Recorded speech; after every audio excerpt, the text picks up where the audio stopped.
Robin. Hi Todd, this is Caleste from Echo Base, and I have a question for you. What was your reaction when you first saw Star Wars? So my first experience with Star Wars was in the parking lot at 20th Century Fox with Carrie trying to explain to me that this could be the end of her career.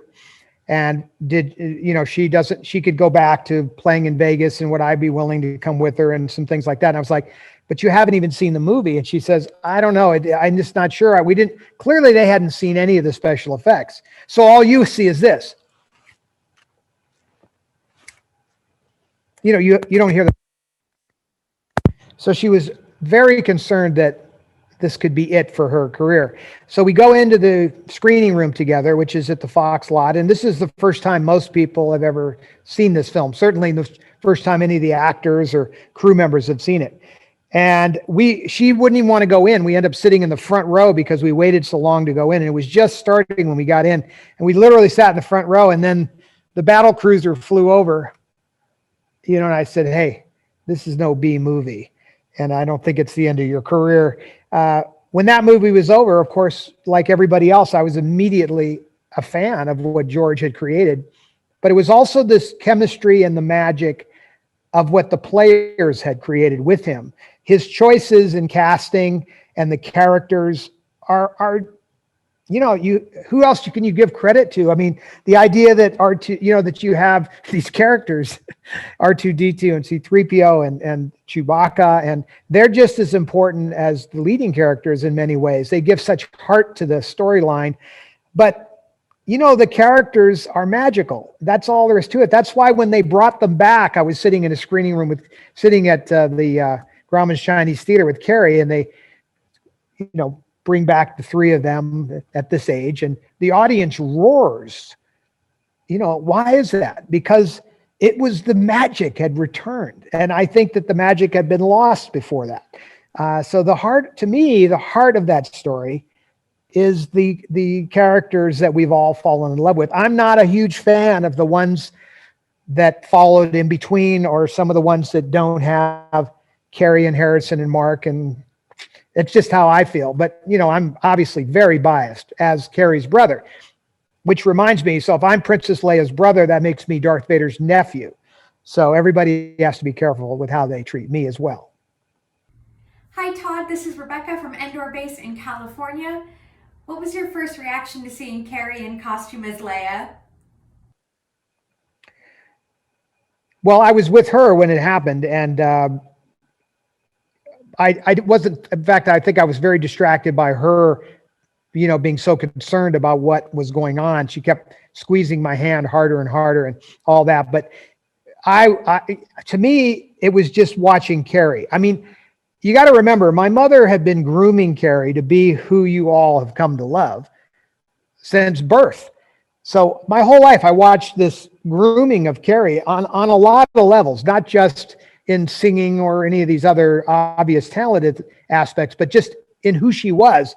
And to have the Queen Mom, Debbie, my mother, to have Debbie Reynolds as your mother, and to be able to look at her go through life is pretty impressive. And to watch her go through great adversity, like Carrie and I did, and take it in such stride and with such grace, it's the beginning of who Carrie becomes. She watches my mother through life and my grandparents and things, but particularly my mother.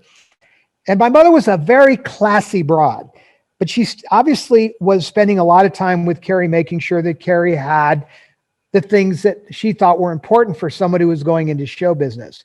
Now, Carrie had, from the beginning, a rebellious spirit, which goes to show you. So my mother didn't try to fight that because it would have been futile. Instead, she played to it, and she worked on the strengths that Carrie had. This is long before anybody knew Carrie had bipolar. So there was a lot going on, but she was being groomed to be a princess, a Beverly Hills princess, nonetheless. But eventually she became a real princess from outer space. Nobody knew about that at the moments that the grooming was going on, but it was obvious to me the moment I saw Carrie back talking Darth Vader that she was our princess. She was my princess. She was your princess. And she was groomed by my mother to be that. And George saw it right away. And God bless him for that, because that's part of the magic of what made Star Wars so special. Hi, Todd. This is Christina from the Apollo base in Ohio. I just wondered if there was a favorite part in your sister's work that you absolutely love. Well, I think the thing that kind of blew my mind was when I was a teenager, the movie Shampoo came out. And I didn't know much about it. I knew there had been a struggle on the set between my mother and Warren Beatty as far as what Carrie was going to say and not say, but I didn't really know the details of that. So I was away at college when that movie came out. And I had to actually fake my way in because I wasn't even old enough to see an R-rated movie. So I had to talk to the manager who let me in when I proved that I was actually the brother of someone in the movie. Anyway, I don't know if this is, I'll just paraphrase what she said, but she looks at Warren Beatty and says, you want to F? And I was like, I wasn't ready for that at all.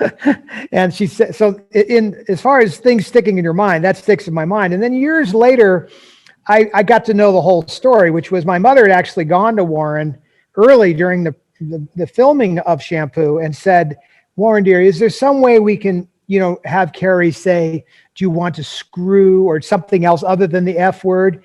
And Warren goes, no, Debbie, it's there to shock people and I can't change the script for her. And so they had this exchange, and then finally she gave in and she said, all right, I'll let her do the role, but if you touch my daughter, I'm going to have you killed. And I know people to do this. And they kind of laughed uncomfortably. Now, I didn't know if that was a true story until I, years later, was talking to Warren Beatty, who told me that when she told him that, he panicked and was very convinced that she was sincere and potentially going to have him rubbed out if he touched Carrie. So he didn't touch Carrie, fortunately. And anyway, so that's a memorable thing that Carrie said in the movies. Of course, my other favorite thing came right after that, is when she says that to Darth Vader, that I recognize your foul stench anywhere. And she has this English accent. Now, Carrie hated that. And I remember when we were at the screening before the movie came out, she was sitting next to me and she grabbed my hand and was like just killing me with squeezing it because she hated that moment. She didn't know why she had broken out into an English accent. And I said, it works. What are you worried about?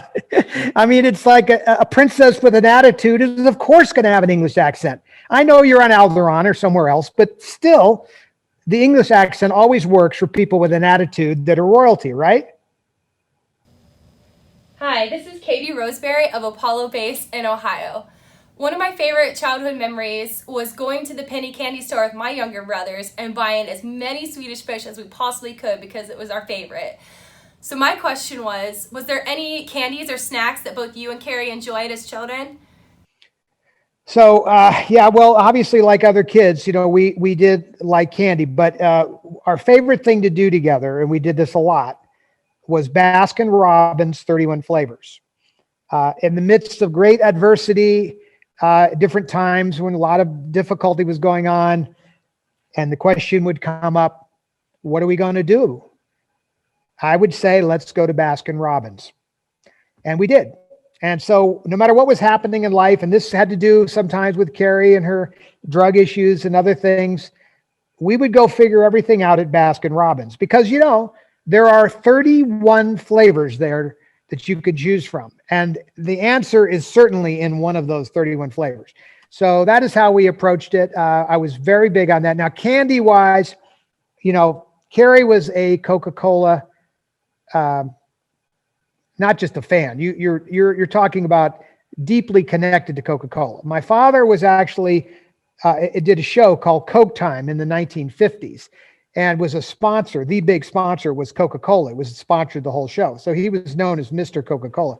For whatever reason, Carrie chose to take that on for free and sponsored Coca-Cola forever, drinking at least 5 or 6 Coca-Colas a day, much to the doctors and dentists' chagrin.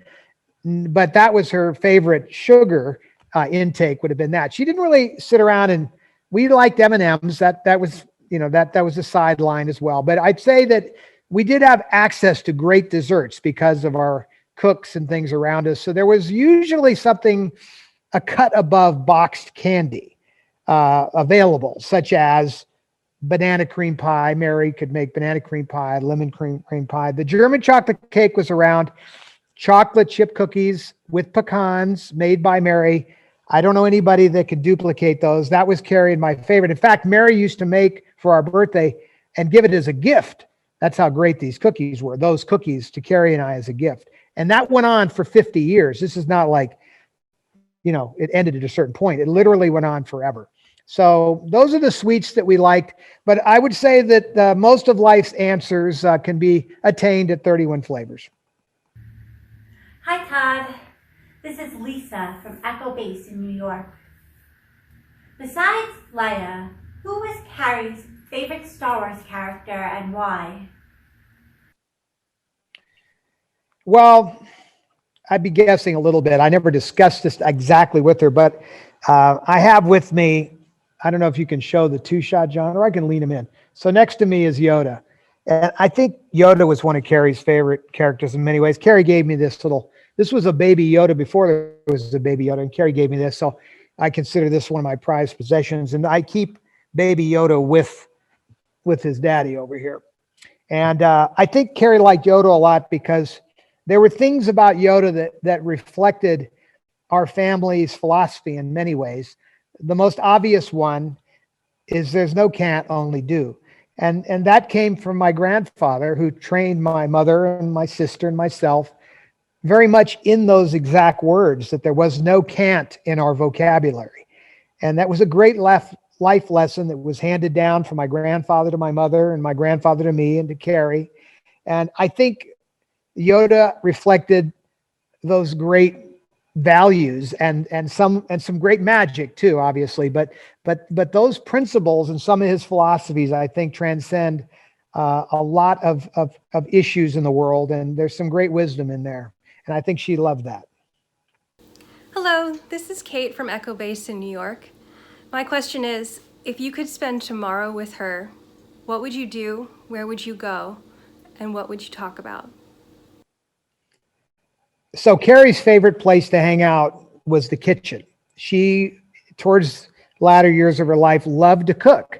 Unlike my mother, who didn't want to cook anything, Carrie loved to cook, and she became really good at it. She was great at the cooking part, not the cleaning up afterwards. So, I don't know if you know anything about banana fritters, but when you make banana fritters, there's a lot of powdered sugar and things involved, and the kitchen at the end of this is quite the mess. So it used to be a lot of fun to hang out with Carrie in the kitchen while she cooked. And she loved to be in there with her little dog, Gary. And, that was one of the favorite things that she loved to do. So I would say I'd love to have Carrie make some banana fritters and sit down and catch up with her on how things are up there in heaven and how my mom's doing and all the other pets that are with them and the other family and friends with them all. It would be fun. What's on the other side? We all want to know, right? Well, she's got the answer to that right now. So obviously, that's the question that you ask. What's it like on the other side?